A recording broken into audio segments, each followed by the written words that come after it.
There are a few pillars of the Facebook ecosystem, and one is newsfeed, right? It's you show up and you could just see all the stuff that is important that's happening recently with your friends. Another pillar has been timeline, right? Each person can share whatever they want with whomever they want on Facebook, and your timeline is your place where you can curate everything that you want to show up about you, and it's just everything about you in one place. And graph search is going to be another pillar that's like that. So there's really simple things that people want to do. They want to find all the photos they've liked. They want to find all the photos of two particular people, all the photos of their family.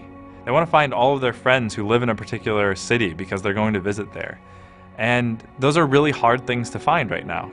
You have to go to a bunch of different pages, you have to piece all this stuff together, and now it's easy. You can say what you want and you get the results.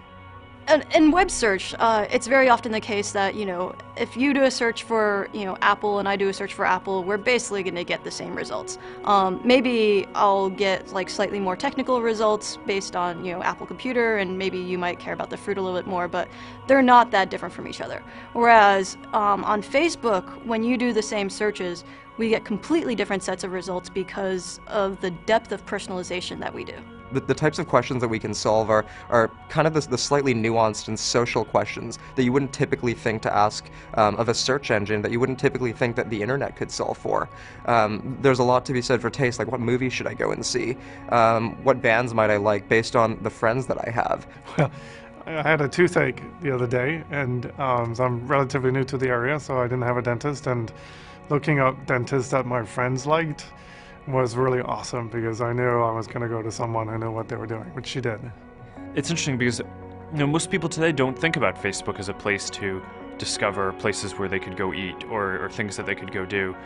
But with this product, I mean, it's so natural to be able to do that. In the past, Facebook has really been primarily about mapping out and staying in touch with and communicating with the people you already know in the real world. But now we're building a product that can also be used to finding people you maybe should know, people who have common interests, people you want to work with. You can find friends of friends who have common interests, friends of friends who are interested in ballroom dancing or in running or hiking. And in many ways what this will do is make your community feel a bit smaller, make the world feel a bit smaller. Today we're really just starting off with a few basic types of things that you can search for. People, photos, places, pages for businesses, and that's just the start. We wanted to get this out as early as possible so we could get feedback from users, iterate, make the product better, and get it to a point where we can launch this to everyone. We just view this as a project that we're going to be working on for years and years to come, but as it gets more complete, it's just going to be this amazing resource for a lot of people around the world to use.